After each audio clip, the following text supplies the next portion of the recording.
Alright guys, I'm back with my review of WWE's Monday Night Raw for January 28th, 2013, the RAW Roulette show. So it starts off with Vicky Guerrero. She's got 3 wheels, one for wrestlers, one for stips, and one for lame comedy. And she says the first match will be Cesaro versus Orton, and the stip is a special guest referee. CM Punk storms out to the ring. And take note, Cena, this is how you act after losing a title. You act pissed off, not happy and smiling. And Punk says that he's still the champion. The Rock is a cheater. It was the Phoenix screw job.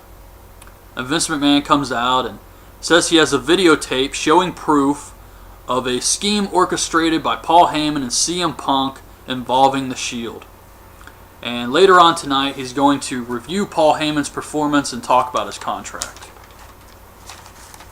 So we get Orton versus Cesaro with Miz as the special ref. Like, that's really fair.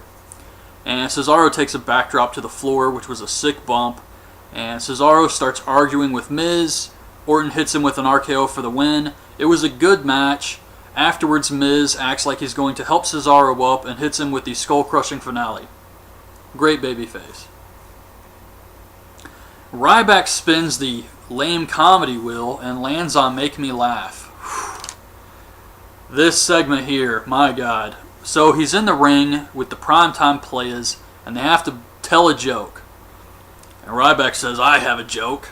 What has 4 eyes and 10 fingers, or 20 fingers, and is about to be unconscious. And he attacks them, shell shocks Titus O'Neil, and then he shell shocks Matt Striker. This was terrible. I mean, it was. The absolute worst guy they could do this with. So Wade Barrett gets player's choice, and he chooses to face Bo Dallas, since that's the guy who eliminated him in the Rumble last night. Wade goes for the bullhammer, but Dallas counters with a slam and beats Wade Barrett. There was a lot of strange booking going on tonight. Cody spins the wheel and lands on John Cena. Wonder who won this one. So Cena's squashing him and Cody grabs a mic and says, "This is a waste of Cody Rhodes. I'm leaving." I thought that was good. Cena stops him, of course, hits all his moves, hits the AA, gets the win. Afterwards, Cena cuts a promo about how he has to choose between the world title and the WWE title. How he actually pretty much buries the world title here. He actually says that the odds are better if he goes for the world title, no matter who holds it. And I was like, wow. And with the WWE title, it's more of a gamble because it's going to be CM Punk, who he's had trouble beating, or The Rock, who he lost to. But despite all that, he decides to go after the WWE title. Big surprise there. And he actually said something else about how that when he was feuding with The Rock was cutting all these great promos, but some nights The Rock couldn't hold his jockstrap. This was not one of those nights. Cena was botching this promo all over the place. But the Shield come out, and they attack him. Sheamus runs down to save him. They beat him up. Ryback runs out. They beat him up. And then they triple powerbomb Cena. And I was very happy with this because I was really afraid that after this promo, Cena was going to completely destroy the Shield by himself. And, man, he's been on a roll lately. And I know maybe he had kind of a bad year, but still, not really. I mean, every match he lost was because of him getting screwed. The only match he lost clean was to The Rock. And if they're going to push him this hard, just because he lost one match to The Rock, that's ridiculous. Oh yeah, and I'm wondering if this whole thing with the Shield, Sheamus, Orton, or maybe not Orton, but Sheamus, Ryback, Cena, something like that, could be an Elimination Chamber match. I don't know for sure, it just kind of felt like that tonight, but yeah, I could see a 3-on-3 type of Elimination Chamber match here. Tensai and Brodus Clay get lingerie pillow fight.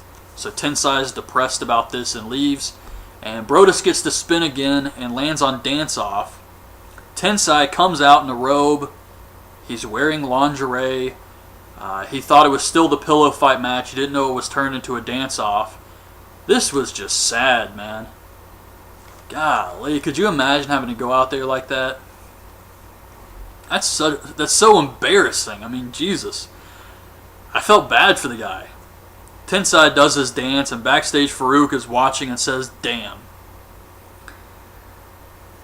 Oh, what a strange show this was. Del Rio has to face Big Show in a body slam challenge. Big Show just attacks him. Beats the crap out of Ricardo. He knocks out Del Rio and duct tapes him to the rope.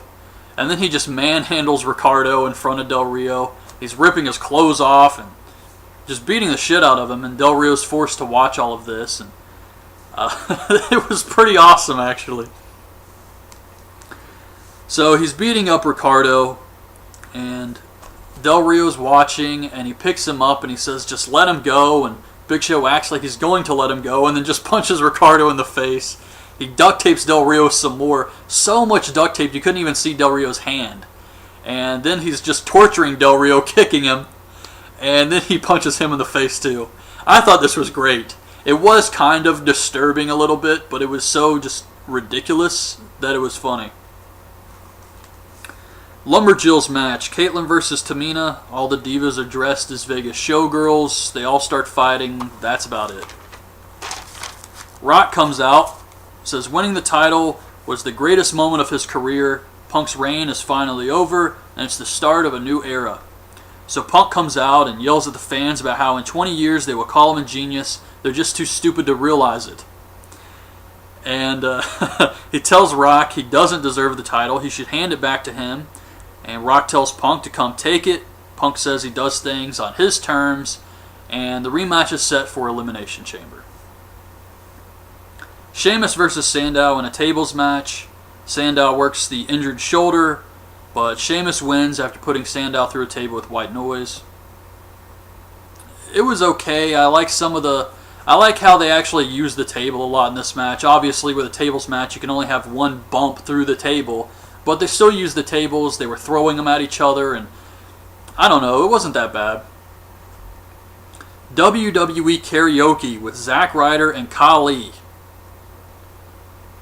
Khali sings Shawn Michaels' entrance music. This was actually pretty funny. 3MB come out. Ryder says Khali is into headbanging. They start fighting. Khali chops Heath Slater. And Hornswoggle hits the tadpole splash on him. Just the usual crazy stuff you're going to get with Khali and Hornswoggle. Chris Jericho comes out and thanks the fans. Gets interrupted by Dolph, AJ, and Big E. Dolph says he doesn't even work here anymore thanks to him. And Big E tells Jericho to leave. Jericho asks if the E stands for his bra size. Talks about his pecs. This was good. And Vicky comes on the screen. Says that she gave Jericho a contract, but if they both win a match, she has to spin the wheel. Lands on strange bedfellows, and it's Jericho and Dolph versus Kane and Daniel Bryan. Kane and Daniel Bryan start arguing. Jericho slaps Kane in the back and then runs off. And Dolph gets in the ring. Kane chokeslams him for the win. That was it. Trish Stratus video for her going into the Hall of Fame. I think that's a fine choice. Vince McMahon comes out, calls out Heyman. I have to say, Heyman was freaking phenomenal in this whole segment. He calls out Heyman and he says Punk was escorted out 10 minutes ago. He shows Heyman the footage, which is Heyman in this dark tunnel with Brad Maddox, and the camera was supposed to be off, and Brad Maddox wants to do another job for Heyman, and Heyman says, you know, we brought you in. He acts like Punk didn't know about all of this, which was kind of the only surprising part to me. I knew this was going to happen. I just thought maybe Punk didn't know. But Heyman says that, you know, we brought you in to screw Ryback at Hell in a Cell. And we paid you for that, and you just kept coming back and wanting more and more. And we do pay the Shield when we need their help, and we pay them more than you because they're more effective. And then the Shield shows up, and they kind of rough up Brad Maddox Mafia style, and that was the footage. And Heyman's only defense was that it wasn't him in the video, which he actually did a pretty good job trying to get out of by saying Vegas is full of impersonators, and it wasn't him. But of course, Vince doesn't buy this, and he's about ready to fire him, and Brock Lesnar comes out. And Lesnar gets right in Vince's face, and Paul Heyman is like, Vince, please just leave the ring. Please leave. And Brock F5s Vince McMahon, and that's how it ended. So that was the big Raw Roulette show. Overall, first of all, the wheels. It's a work. I mean, I know it sounds crazy. Most people realize that, but there are people who think this is a legit stipulation. And it's a way to actually pick matches. And it's not. It's all bullshit. So, it's not like there was something surprising here with that. It was a way to put over a lot of goofy comedy segments, which I did not care for. And I thought that overall this show, 3 hours of this goofy comedy, was just a lot to sit through. And hey, I loved seeing Brock Lesnar return. I was freaking out about that. But I can't say this was a good show because Brock Lesnar returned on it. It just wasn't. This was an okay show at best. And that was it. I liked Punk in the opening. I liked the Rock and Punk stuff, but it wasn't anything really amazing. And of course Lesnar returned. So it was really just an okay show.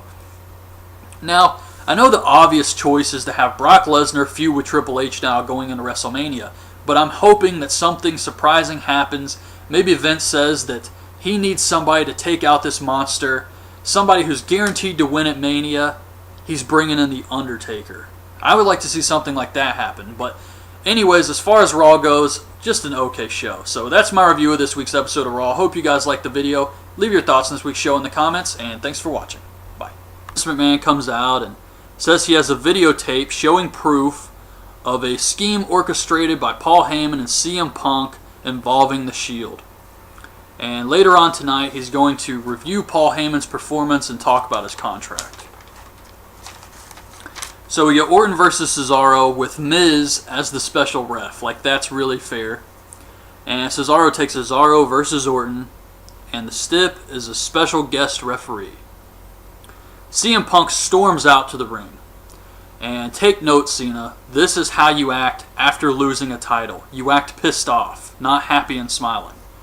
And Punk says that he's still the champion. The Rock is a cheater. It was the Phoenix screw job. And Vince a backdrop to the floor, which was a sick bump. And Cesaro starts arguing with Miz. Orton hits him with an RKO for the win. It was a good match. Afterwards, Miz acts like he's going to help Cesaro up and hits him with the skull-crushing finale. Great babyface. Ryback spins the lame comedy wheel and lands on Make Me Laugh. Alright guys, I'm back with my review of WWE's Monday Night Raw for January 28th, 2013, the Raw Roulette show. So it starts off with Vicky Guerrero. She's got 3 wheels, one for wrestlers, one for stips, and one for lame comedy. And she says the first match will be this segment here. My God. So he's in the ring with the primetime players, and they have to tell a joke. And Ryback says, I have a joke. What has 4 eyes and 10 fingers, or 20 fingers, and is about to be unconscious. And he attacks them, shell shocks Titus O'Neil, and then